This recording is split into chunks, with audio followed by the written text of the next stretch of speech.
um breve relato de quem é o Papa Leão XIV. O Robert Francis Prevost nasceu em Chicago, nos Estados Unidos, no dia 14 de setembro de 1955.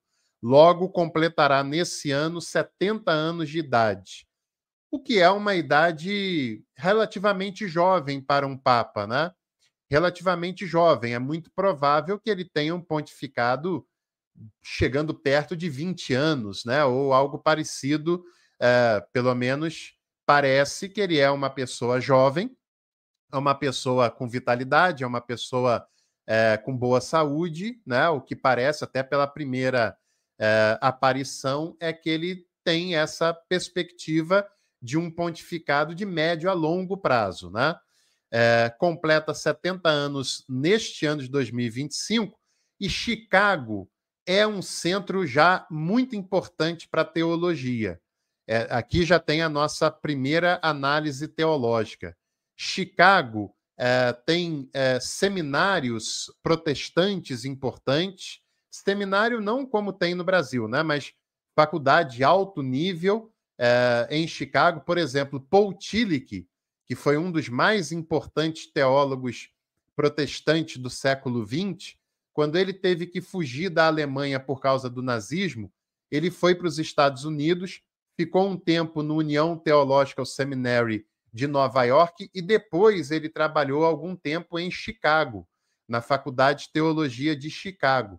E em Chicago também tem um importante centro teológico católico de origem agostiniana, que foi onde o cardeal Prevost fez a sua formação teológica, uma formação teológica consistente, né?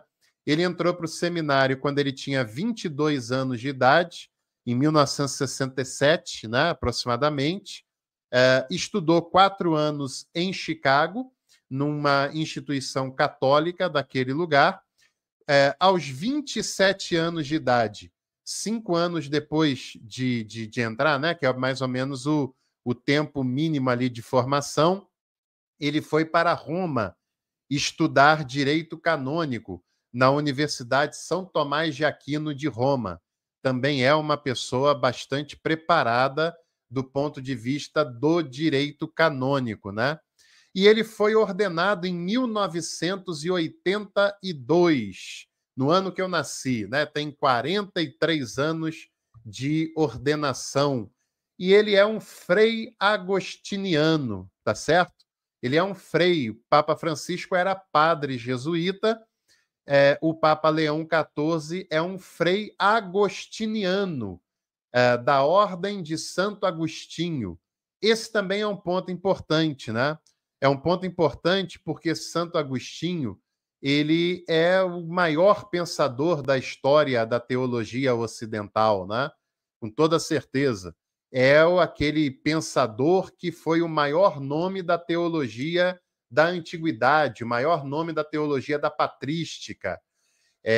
Santo Agostinho teve um pensamento tão importante que ele marcou a transição da Idade Antiga para a Idade Medieval, para você ter uma noção do tamanho da grandeza lá de São Tomás, de Santo Agostinho, perdão, a nível teológico, a nível de pensamento, né, a nível de produtividade, né? Então, esse dado é um dado bastante importante. O cardeal Prevost, agora Papa Leão XIV, ele tem um histórico com a tradição teológica, não só por Chicago, mas principalmente por fazer parte da ordem agostiniana. E a ordem agostiniana também foi a ordem, talvez não necessariamente a mesma linha, mas foi também numa ordem agostiniana que o Martinho Lutero estudou para ser sacerdote.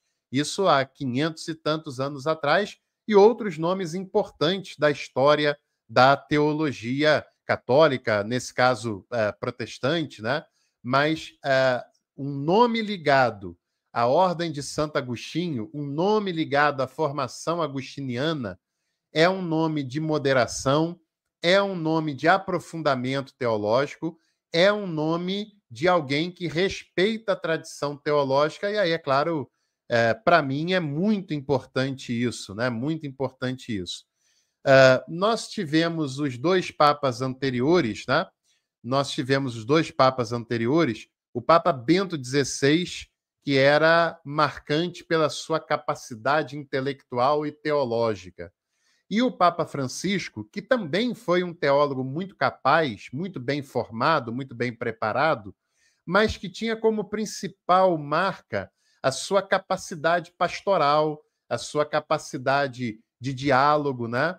E eu espero muito, e tudo leva a crer que eu não estou errado nessa minha expectativa, de que o Papa Leão XIV ele seja uma reunião dessas características, que ele tenha a base aprofundada teológica parecida com Bento XVI por causa da sua formação agostiniana e também essa formação pastoral do Papa Francisco, uma vez que grande parte da sua vida foi vivida no Peru, foi vivida num lugar em que ele teve que enfrentar resistências conservadoras muito fortes. Já vou chegar nesse ponto também, né? Viveu uma vida missionária, que ele falou também no seu discurso. É um papa estadunidense, mas muito latino-americanizado, né? Então, essa é uma expressão importante para a gente usar nesse momento.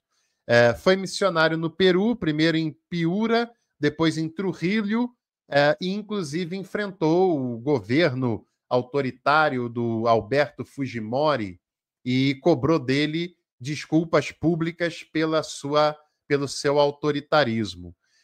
No ano de 2014, ele foi nomeado bispo pelo Papa Francisco, no primeiro ano do pontificado de Francisco, para a diocese de Chiclayo, que inclusive ele cumprimentou no seu discurso feito agora há pouco, né, o seu primeiro discurso como cardeal eleito, como Papa Leão XIV. Né? Chiclayo é uma diocese do Peru, onde ele permaneceu durante 9 anos. Em 2023, ele foi feito cardeal também pelo Papa Francisco, então é um cardeal há pouco tempo no cargo, né? Menos de 2 anos como cardeal, mas certamente o Papa Francisco já tinha em vista essa ideia, né, do próprio Papa Francisco de internacionalizar o colégio cardinalício, de trazer pessoas com experiências diferentes, de lugares distantes do mundo, né? Embora ele fosse dos Estados Unidos, mas com vida religiosa na América Latina. E aí, gostou do corte que você acabou de assistir? Então não se esqueça de deixar a sua curtida, de se inscrever no canal e aproveite também para visitar a descrição desse vídeo, porque lá tem um material muito rico que certamente vai te interessar.